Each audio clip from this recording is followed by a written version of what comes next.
한국은 1960년대부터 대형 쌍발 전투기인 F4 팬텀기의 도입을 원했었는데요. 베트남전 참전의 대가로 꿈에 그리던 F4 D형 팬텀기를 갖다가 인수해가지고 사용하게 되었습니다. 그리고 70년대부터는 F4 E형 팬텀기들도 우르르 도입하게 되었죠.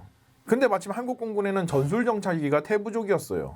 전술정찰기는 적진에 대한 동향을 파악하게 해주는 아주 중요한 최전선에서 날아다닐 정찰기인데, 당시 한국이 미국의 전술정찰기를 달라고 요구해서 받았던 RF-5A형 전술정찰기 같은 경우에는 똥5를 베이스로 했기 때문에 채공시간도 딸렸고 카메라도 그렇게 좋은 걸 달아줄 수가 없었어요. 경전투기니까.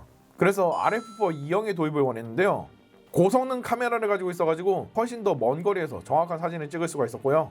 기체도 대형이라 가지고 채공시간도 길었던 데다가 고공 성능이 좋아가지고 고공 정찰 임무도 충분히 해낼 수 있었습니다. 거기다가 훨씬 더 매연이 줄어든 엔진이 장착되었죠. 당시 팬텀기가 쓰고 있던 J79 엔진 같은 경우에는 시커먼 매연을 갖다 뿜기로 유명해가지고 육안으로 멀리서도 탐지가 가능했었거든요. 그러나 1970년대 당시에 한국은 석유 파동으로 인해서 이런 고급 전술 정찰기를 갖다가 도입해올 돈이 없었습니다.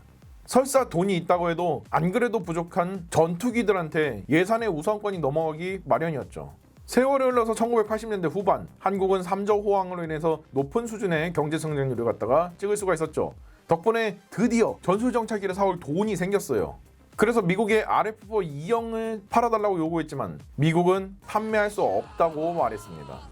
세간에 마치 정설처럼 파다하게 퍼진 소문이 하나 있다면 이때 당시 미국이 RF-4 E형 정찰기는 한국 같은 2등 동맹 국가한테는 팔 수가 없는 전략무기라서 안 팔았다라는 그런 이야기가 도는데요.